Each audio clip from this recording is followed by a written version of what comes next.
ہے۔ حضرت ابو مالک رضی اللہ تعالیٰ عنہ کہتے ہیں میں عمر کے پیچھے پیچھے ایک باغ میں گیا، اکثر اس باغ میں جایا کرتے تھے، اور عمر جا کے نا تو درخت کے نیچے بیٹھ گئے اور فرمانے لگے وہ امیر المومنین اللہ سے ڈر جا، ورنہ جس رب نے حکومت دی ہے وہ عذاب بھی بڑا دے گا، ڈر جا رب سے۔ کبھی ساری زندگی حضرت عمر نے اپنا کوئی تعارف نہیں کرایا، کبھی نہیں۔ ایک بندے نے آپ کے سامنے تعریف کر دی آپ کی تو فرمانے لگے تو خود بھی ہلاک ہوا اور مجھے بھی ہلاک کر دیا، کیا ضرورت پڑی ہے میری تعریفیں کرنے کی؟ اتنی دیر میری تعریف میں لگائی، اللہ کا ذکر کرتا رب تجھے ثواب دیتا، حضور پہ درود پڑھتا تو رب تیرے اوپر رحمتیں نازل کرتا، کس چکر میں ہے؟ آج جتنا اچھی کوئی خوشامد کرے اتنی اچھی وزارت ملتی ہے، جتنی اچھی اس کو جو ہے وہ چاپلوسی کرنی آیا درجہ بھی اسے اتنا ہی اچھا ملتا ہے۔ حضرت عمر فاروق رضی اللہ تعالیٰ عنہ آپ کے بیٹے کہتے ہیں، صاحب فتوح الشام نے لکھا ہے، آپ کے صاحبزادے کہتے ہیں میں نکلا تو میرے ابا جی نا اپنی پشت پر مشکیزہ رکھ کے کنویں سے پانی بھر کے آ رہے تھے، میں دوڑ کے آگے گیا، میں نے کہا ابا جی مجھے دے دے۔ فرمانے لگے بیٹا تیرا کیا خیال ہے، کوئی اور نہیں تھا مشکیزہ بھر کے لانے کے لیے، تیرا کیا خیال ہے؟ کہا ابا جی بڑے لوگ تھے پر آپ کیوں اٹھا رہے ہیں؟ فرمانے لگے نفس نا ذرا میرا بڑا ہو گیا تھا، اسے ذرا ذلیل کر رہا ہوں، ذرا اپنا محاسبہ کر رہا ہوں، یہ مجھے کہہ رہا تھا تو بڑی چیز ہے، تو میں نا ابھی مشکیزہ گھر رکھ کے آؤں گا، پھر تیری ماں نے مجھے کہا ہے کہ گھر میں لکڑیاں کوئی نہیں جلانے کے لیے، پھر میں جنگل سے لکڑیاں کاٹ کے لاؤں گا۔ امیر المومنین بن کے نا تو میرا نفس تھوڑا بڑا ہو گیا۔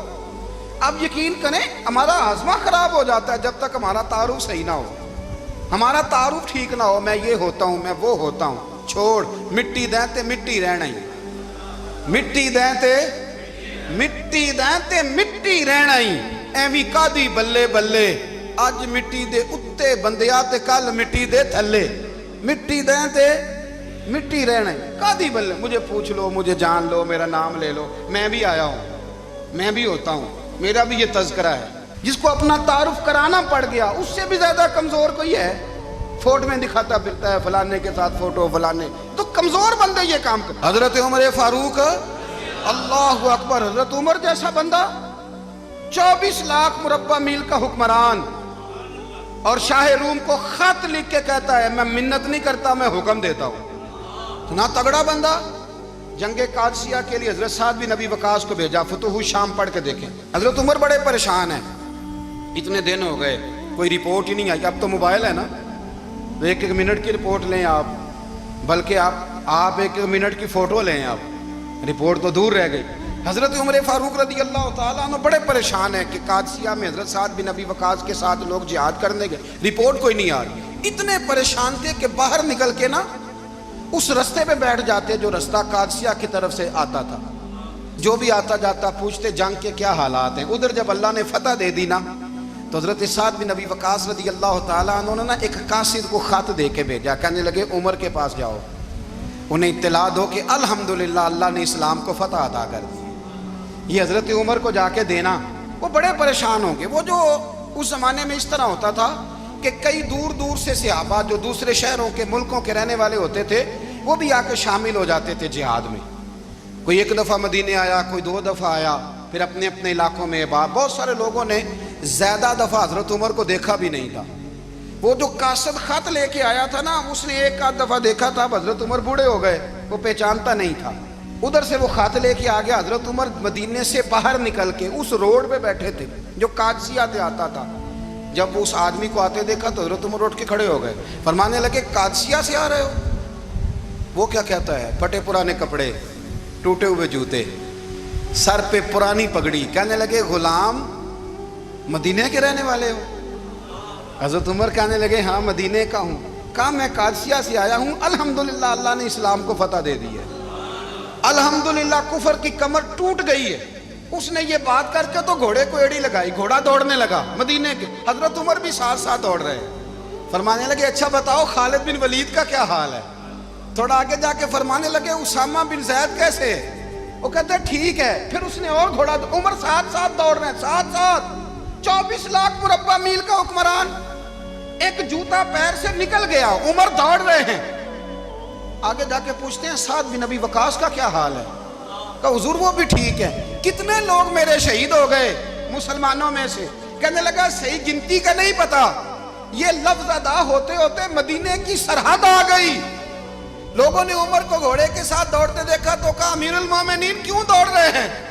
وہ غلام چھلانگ لگا کے نیچے آیا, قدموں میں بیٹھ گیا, کہنے لگا حضور آپ نے بتایا ہی نہیں آپ امیر المومنین ہیں. آپ فرمانے لگے کیا بتاتا, میں تو اونٹ چرانے والے کا پتر ہوں, کیا بتاتا؟ وہ عمر ہوں جس نے اپنے گناہوں کا حساب دینا ہے, کیا بتاتا؟ جو سعد بن ابی وقاص کو جہاد پہ بھیج کے خود بزدلوں کی طرح گھر میں بیٹھا ہے, کیا بتاتا؟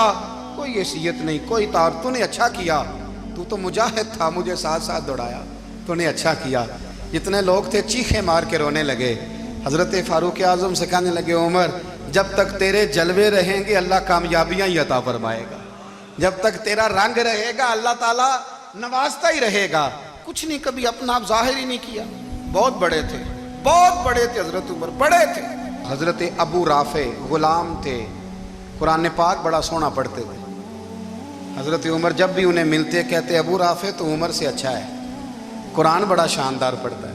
تو وہ کہتے حضور اگر میں قرآن صحیح پڑھتا ہوں تو آپ کو قرآن کی تشریح زیادہ صحیح آتی, آپ بھی تو مجھ سے افضل ہیں. تو آپ فرماتے نہیں پھر بھی تو مجھ سے افضل ہے. کیوں؟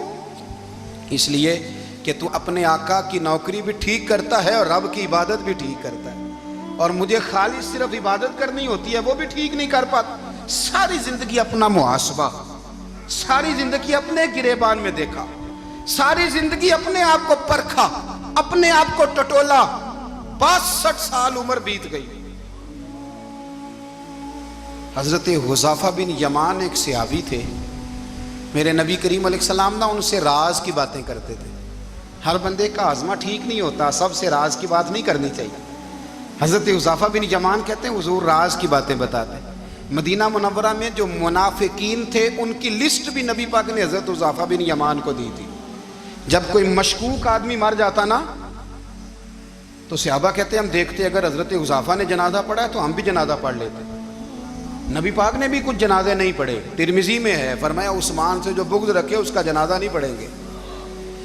حضرت حذیفہ بن یمان اگر جنازہ پڑھتے تو لوگ پڑھتے, وہ نہ پڑھتے تو لوگ جنازہ نہ پڑھتے. حضرت حذیفہ بن یمان کہتے ہیں جناب عمر فاروق کی خلافت کے آخری ایام تھے, کچھ دنوں کے بعد وہ شہید ہو گئے. فرماتے آدھی رات کا وقت تھا, میں گھر میں سویا تھا بڑا بے فکر, اچانک میرے دروازے پہ دستک ہوئی, میں گھبرا کے اٹھا, اتنی رات کو کون آیا؟ کہتے ہیں قربان جاؤں, دروازے پہ گیا تو امیر المومنین فاروق اعظم دروازے پہ.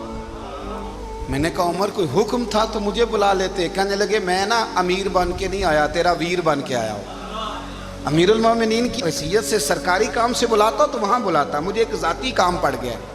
کہتے میں نے عمر کو گھر کی اندر بلا کے چارپائی پہ بٹھایا, میں نے کہا حضور میں غریب آدمی میں کیا آپ کے کام آ سکتا ہوں؟ تو کہتے ہیں انہوں نے نا مجھے ساتھ بٹھا لیا, پھر میرا ہاتھ پکڑ لیا.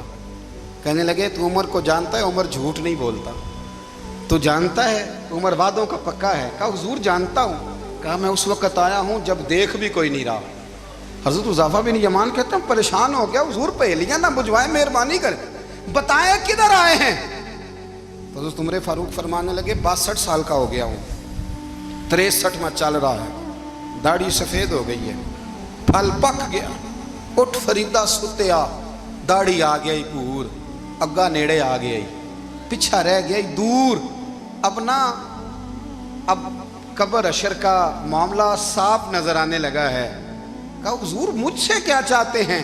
حضرت عمر رو پڑے, کہنے لگے آج میں عشاء کے بعد نکلا ہوں تو نبی پاک کے صحابہ مجھے نیک کہہ رہے تھے, پھر میں نے بچوں کی ماں سے اور بچوں سے بھی پوچھا ہے, وہ بھی مجھ سے راضی ہیں. پر حذیفہ تیرے ساتھ نبی پاک راز کی باتیں کرتے تھے, سچ بتا کہیں عمر کا نام منافقوں میں شامل تو نہیں؟ سچ بتا ان منافقین میں تو شامل نہیں, کہیں اوپر سے تو نہیں سارا کچھ؟ حضرت حذیفہ بن یمان کہتے ہیں میں باپ کے مرنے پہ اتنا نہیں رویا جتنا عمر کے سوال پہ رویا. میں قدموں میں بیٹھ گیا, میں نے کہا نہیں عمر یہ تو میں نے نہیں سنا, لیکن یہ میں نے نبی پاک سے ضرور سنا ہے کہ میرے بعد اگر کوئی نبی ہوتا تو عمر ابن خطاب ہوتا.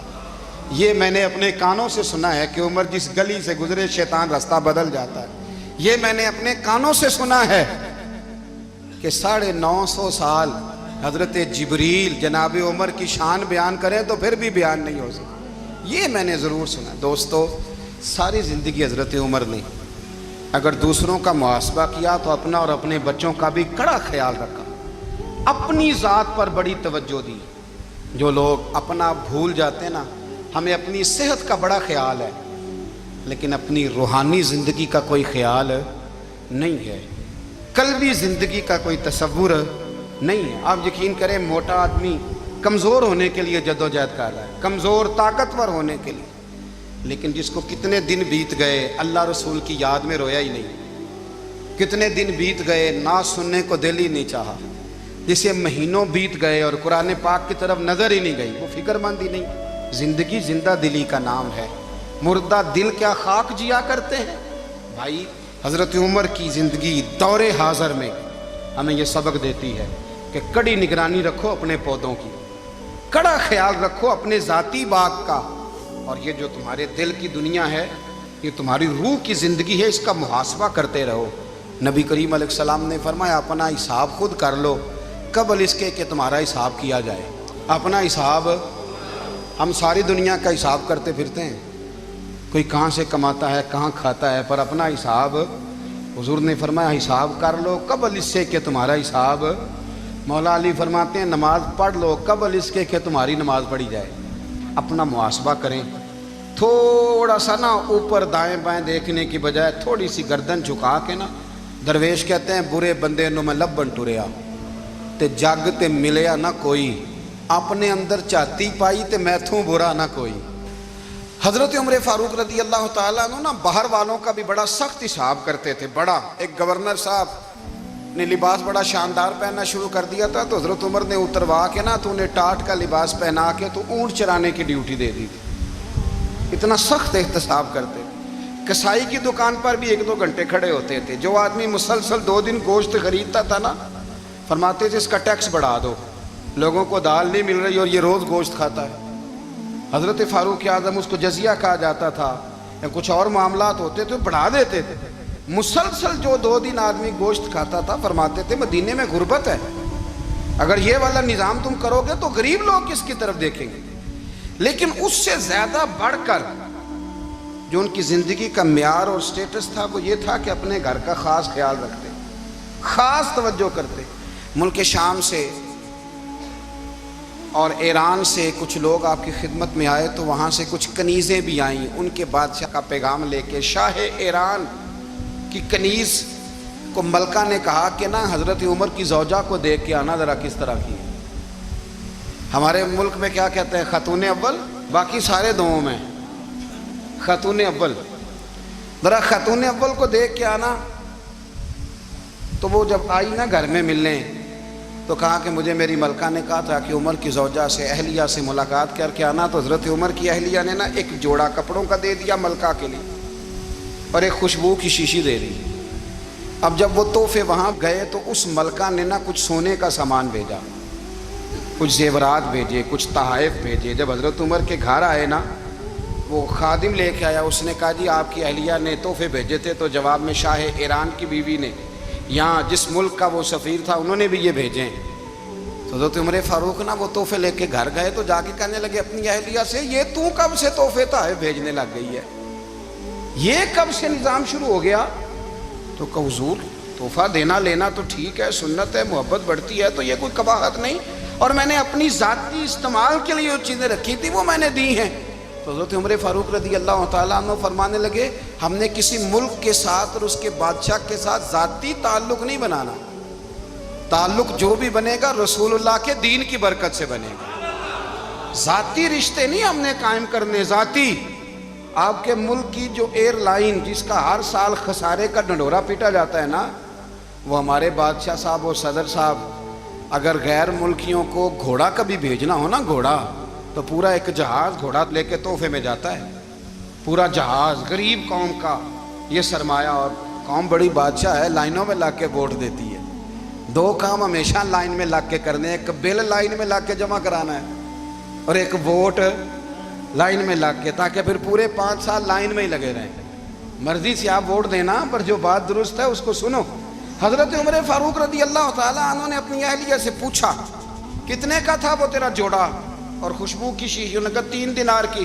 فرمایا یہ 3 دینار تیرے اور باقی جو تحفے آئے ہیں وہ تو خود کہہ، چونکہ اس نے تیرے نام بھیجے ہیں، تو کہہ کہ میں مال غنیمت میں دیتی ہوں، تو کہہ میں مسلمانوں کو کہہ۔ تو زوجہ ہنس پڑی، کہنے لگی میں نام بھی کہوں تو مجھے کہنا تو پڑے گا ہی، کہنا تو میں نے ہے ہی، جو کہ سامنے عمر فاروق ہیں، لہذا فرمایا کہہ دیتی ہوں میں نے دیا خزانے کو۔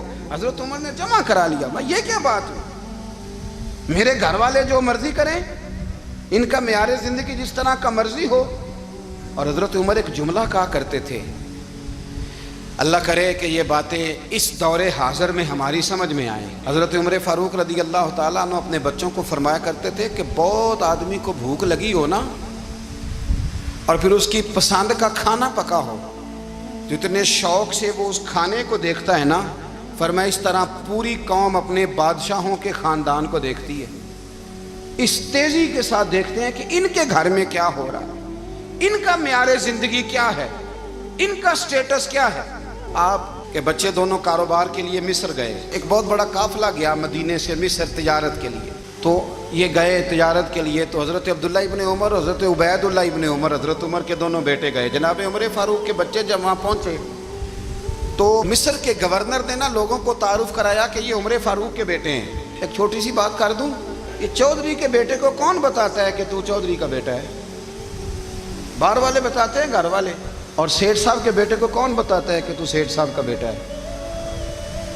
اور مالک کو کون بتاتا ہے کہ تو مالک کا بیٹا ہے اور یہ کرایہ دار ہے؟ یہ کون بتاتا ہے؟ یہ سوچ ہم دیتے ہیں بچوں کو، چودھری اور کمی کی سوچ، امیر اور غریب کی سوچ، مالک اور کرایہ دار کی سوچ، گھر کے مالک کی اور کام کرنے والے کی سوچ، یہ ہم دیتے ہیں۔ یاد رکھنا، یہ ہم دیتے ہیں، یہ ہمارا مزاج ہے، یہ باہر سے نہیں آتی۔ تو کوئی شہزادہ ہے، تو سیٹھ ہے، تو نواب ہے، یہ سوچ باہر سے نہیں آتی، یہ اماں سوچ دیتی ہے، اماں، یہ ابا سوچ دیتا ہے۔ اور پھر جب تباہی اترتی ہے تو اس کے ذمہ دار بھی باہر والے نہیں ہوتے، گھر والے ہوتے ہیں، گھر والے۔ ہمارے بچوں کی طبیعتوں پر زیادہ نقش باہر والوں کا نہیں ہوتا، گھر والوں کا ہوتا ہے، یاد رکھیے گا۔ حضرت عمر فاروق رضی اللہ، بچے ہیں، شہزادے ہیں، وہ کاروبار کرنے گئے اور وہاں بتایا گورنر صاحب نے کہ یہ فاروق اعظم کے بچے ہیں، امیر المومنین کے۔ لوگوں نے ان سے زیادہ مال خریدا، تجارت میں زیادہ نفع ہوا، ظاہر ہے کہ وہ آپ کے جو اللہ خیر کرے حکمران ہیں، ان کے کاروبار کتنے ملکوں میں ہیں، کس بنیاد پر ہیں؟ وہ صرف اس بنیاد پر کہ وہ حکمران رہے، ان کے لیے آسان تھا بڑے لوگوں سے تعلقات بنانا۔ حضرت عمر فاروق رضی اللہ تعالیٰ عنہ کے بچے ڈھیروں مال کما کے جب واپس آئے نا، تو حضرت عمر سے آ کے بچوں نے بطور محبت کا، ابا جی اللہ نے بڑا ہی فضل کیا ہے، بڑا مال کمایا الحمدللہ، یہ دیکھیں کتنا نوازا ہے۔ تو حضرت عمر کہنے لگے سارے قافلے نے اتنا ہی کمایا ہے، سارے قافلے نے اتنا ہی کمایا ہے؟ کہ حضور نہیں، سارے قافلے نے اتنا نہیں کمایا، سب کو اتنا نہیں ملا۔ وہ تو وہاں گورنر صاحب نے لوگوں کو تعارف کرایا تھا کہ یہ عمر کے بچے ہیں، تو لوگوں نے پھر ہم سے بڑا ہی خریدا۔ تو حضرت عمر فرمانے لگے ٹھیک ہو گیا، میں بات سمجھ گیا، اس طرح کرو، جو تمہاری اصل زر تھی نا، جو راز تھی، وہ رکھ لو، اور باقی سارا مال مال خزانہ میں جمع کرا دو، اس لیے کہ یہ تم نے تجارت نہیں کی، یہ تم نے اپنے باپ کا نام بیچا ہے، یہ تم نے امیر المومنین کے بیٹے ہونے کا فائدہ اٹھایا ہے۔ فرمایا یہ تمہارا نہیں حق، یہ مسلمانوں کا ہے، اس لیے کہ یہ مال تم نے محنت سے نہیں کمایا، یہ باپ کی کرسی کا فائدہ اٹھایا ہے۔ اور فرمایا اگر تم نے مال جمع نہ کرایا تو میں مال بھی لے لوں گا زبردستی اور کوڑے بھی ماروں گا، ڈبل سزا دوں گا، مرضی سے جمع کراؤ گے تو کوڑوں سے بچ جاؤ گے۔ بڑے بیٹے نے تو جمع کرا دیا، تو چھوٹا تھوڑا پریشان ہوا، تو حضرت عبداللہ ابن عمر چھوٹے بھائی کا ماتھا چوم کے کہنے لگے بیٹے چپ کر کے جمع کرا، یہاں بھی فخر کر کے ہم عمر کے بیٹے ہیں، اور قیامت میں بھی فخر کریں گے کہ ہم فاروق اعظم کے بیٹے ہیں، یہاں بھی ناز کریں گے اور وہاں بھی ناز کریں گے کہ عمر کے بچے ہیں۔ ہمارے باپ نے خود بھی حلال ہی کھایا ہے، اور جب ہماری کمانے کی باری آئی ہے تو ہمیں حکم بھی حلال کھانے کا دیا۔ بھائی ہمارا مزاج نہیں، بچہ جب لے کے آتا ہے 2 لاکھ روپیہ تو کبھی پوچھے کہاں سے آیا ہے؟ جب وہ پہلے دن غلط دوستوں کے پاس جا کے بیٹھتا ہے تو کبھی نکالا ہے گھر سے اسے؟ یہ بہت سارے خمیازے ہمیں اس لیے بھگتنے پڑتے ہیں کہ ہم ابتدا میں سوراخ بند نہیں کرتے، جب اس میں شگاف پڑ جاتا ہے، سیلاب آتا ہے تو ہمیں ہوش آتی ہے۔ حضرت عمر نے اپنے گھر میں نگرانی رکھی، کڑی نگرانی. زیادہ نماز گھر میں پڑھتے تھے حضرت عمر، نفلی نمازیں زیادہ کیوں بھلا؟ میرے اصحاب مجھے حکم دیتے تھے کہ فرض نماز کے علاوہ نمازیں گھر میں پڑھنا، بچوں کو عادت پڑے گی، ذوق پیدا ہوگا، ان کو پتہ چلے گا کہ ہمارے گھر میں 5 وقت کوئی اور کام بھی ہوتا ہے. بھائی یاد رکھیں کہ آپ نے اگر سجدہ کرنا ہے تو بچہ لیٹ جائے گا، اسے پتہ کوئی نہیں سجدہ کیا ہے.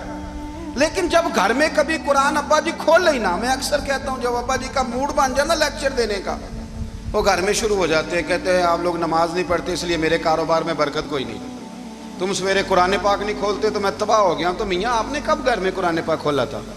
آپ نے کب نماز پڑھی؟ آپ نے کب گھر کے اندر اللہ رسول کا ذکر کیا تھا؟ آپ نے کب حدیث چھیڑی؟ آپ نے بھی تو گھر کے اندر جب بھی آپ آئے ہیں تو آپ نے وہی کچھ کیا جو دنیا دار کرتے ہیں. آپ بھی تو اپنا موبائل لے کے الگ کونے میں بیٹھ گئے. آپ نے بھی تو کہا ہے کہ اب تمہارے چینل ختم، اب میری مرضی والا چلے گا. تو جو آپ نے کیا ہے بچے بھی وہی کام کریں گے. آپ نے بھی گپ شپ لگائی ہے تو وہ بھی لگا رہے ہیں. یہ سمجھ لیں جو کام آپ کریں گے آپ اپنے بچوں کی سیرت میں اس کا جلوہ دیکھ لیں گے. بڑی پکی سی بات ہے کہ آپ کو بچے کی عادتیں دیکھ کے سمجھ آ جائے گی کہ میں بھی یہی کرتا تھا اور یہ بھی. حضرت عمر فاروق رضی اللہ تعالیٰ عنہ وصال فرما گئے تو آپ کے وصال کے بعد حضرت عثمان غنی رضی اللہ تعالیٰ عنہ نے آپ کی ایک بیوہ سے نکاح کیا. حضرت عمر کی ایک بیوہ سے جب وہ آپ کے نکاح میں آئی تو کہنے لگی حضرت عثمان غنی سے کہ حضور نہ تو میں خوبصورت ہوں اور نہ میں جوان ہوں، نہ آپ کی کوئی خدمت کر سکتی ہوں، میرے ساتھ نکاح کرنا سمجھ میں نہیں آیا. کیا شاندار جواب دیا حضرت عثمان غنی، کیا خوبصورت جواب دیا. فرمانے لگے میں نے اس لیے نکاح نہیں کیا کہ مجھے تمہارے حسن سے دلچسپی تھی یا تمہاری خدمت کی ضرورت تھی، میں نے تو اس لیے نکاح کیا ہے کہ مجھے بتاؤ عمر فاروق گھر کے اندر اپنے رب کی عبادت کس طرح کرتے تھے، وہ قرآن پاک کس طرح پڑھتے تھے، وہ رویا کیسے کرتے تھے، استغفار کا طریقہ کیا، کس وقت کس انداز میں وہ اپنے رب کو یاد کرتے تھے. اس لیے کہ عمر کئی دفعہ گھر سے آتا تھا تو میں اس کے چہرے پر نور دیکھا کرتا تھا، میں روشنی دیکھتا تھا، ایک معیار دیکھتا